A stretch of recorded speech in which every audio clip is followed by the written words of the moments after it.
What's up everyone, John Rettinger from Techno Buffalo here. We're taking a look at the just announced HP Veer. No longer Palm branding here, this is straight HP, and this thing is tiny. I've got an HP rep with me, he's going to be able to answer some questions. We're looking at a 2.6 inch screen, and this thing really is much smaller at first than you'd expect. What's the resolution of the screen? It's 320 by 400.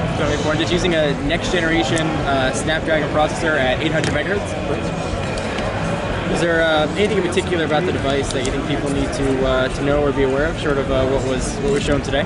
So it's about 3.5 ounces, and it's got a 5 megapixel camera. You also notice it's got a full keyboard, and great touch feel action on the keyboard.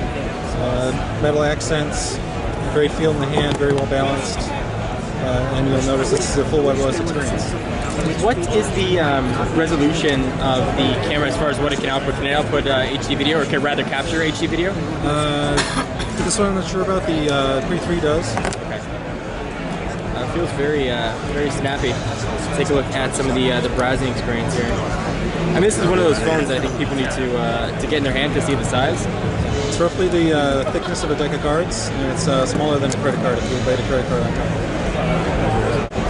Alright, so let's do a quick size comparison here. Here it is next to the iPhone 4. You can see just how minuscule this thing is. Put it next to each other. Go ahead and see the thickness. So let's take a look at the keyboard, since you're going to have to input text. One of the complaints that I've had about previous generation, I guess pre-devices, was the keyboard had a bit of a rail along the side that you couldn't type on. This keyboard appears to be missing that significant rail. It looks definitely small. You're going to have probably a Pixie S typing experience, but it is usable. So let's go ahead and take a look at the browser here and see what this is going to look like. So first, let's actually take a look at some performance here. It does seem pretty zippy, especially for the 800 megahertz processor. Oftentimes the processor speed gets wrapped up in actual device performance, and it's how well the hardware is integrated with the software. So here we've got the web. Let's go ahead and open this up and take a look. Let's go ahead and enter URL. Still no on-screen keyboard here. We're going to go try typing in Techno Buffalo and see what this looks like here. I can tell you that as I'm typing, I really have to make sure my fingers are hitting the right one. This is tough to do. Although with two-hand, I'm not sure how this would work. There we go. So this feels very much like a standard pre-experience on typing. If you've ever used a pre or used a Pixie, this is going to be very familiar for you.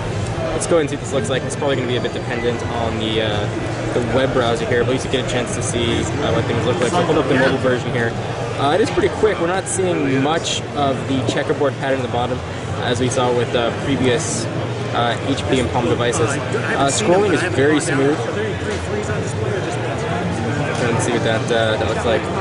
So this is a demonstration of the Veer. Certainly, once we get one in hand for review, we'll be able to check it out and give you some full impressions.